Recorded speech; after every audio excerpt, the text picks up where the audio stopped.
கோடை வெயிலால் உங்கள் பசுக்களின் பால் அளவும் தரமும் குறைகிறதா? வாருங்கள், கோடையின் வெப்பத்திலிருந்து உங்கள் பசுக்களை பாதுகாக்க தொழுவம் ஷெட் பராமரிப்பு குறித்த சில எளிய டிப்ஸை தெரிந்து கொள்வோம். தொழுவத்தில் பசுக்களை அதிகமாக அடைக்காதீர்கள். உடல் வெப்பத்தை வெளியேற்ற ஒவ்வொரு பசுவிற்கும் போதுமான இடம் இருக்கட்டும். தொழுவத்தில் காற்றோட்டம் நன்றாக இருப்பதை உறுதி செய்து கொள்ளுங்கள். 1 மணி நேரத்திற்கு ஒரு முறை பசுக்களின் உடலில் குளிர்ந்த நீரை தெளிக்கவும். பசுக்கள் விரைவில் குளிர்ச்சியடைய ஃபேனை பயன்படுத்தவும். பசுக்களை வெளியே கட்டும்போது எப்போதும் குளிர்ந்த நிழலில் கட்டவும்.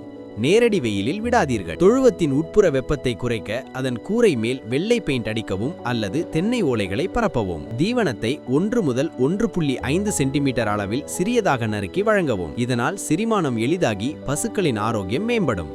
இந்த கோடையில் உங்கள் பசுக்களின் பாதுகாப்பிற்காகவும் அதிக பால் மற்றும் தரமான பால் பெறவும் இன்றே மில்க் லேன் ஆயுஷ் மாட்டு தீவனத்தை வழங்கவும். வெயில் அழுத்தத்தின் போது உணவு மேலாண்மை எப்படி இருக்க வேண்டும்? இதை தெரிந்து கொள்ள இந்த தொடரின் 2வது பகுதியை பாருங்கள். அதுவரை எமது பக்கத்தை பின்தொடருங்கள்.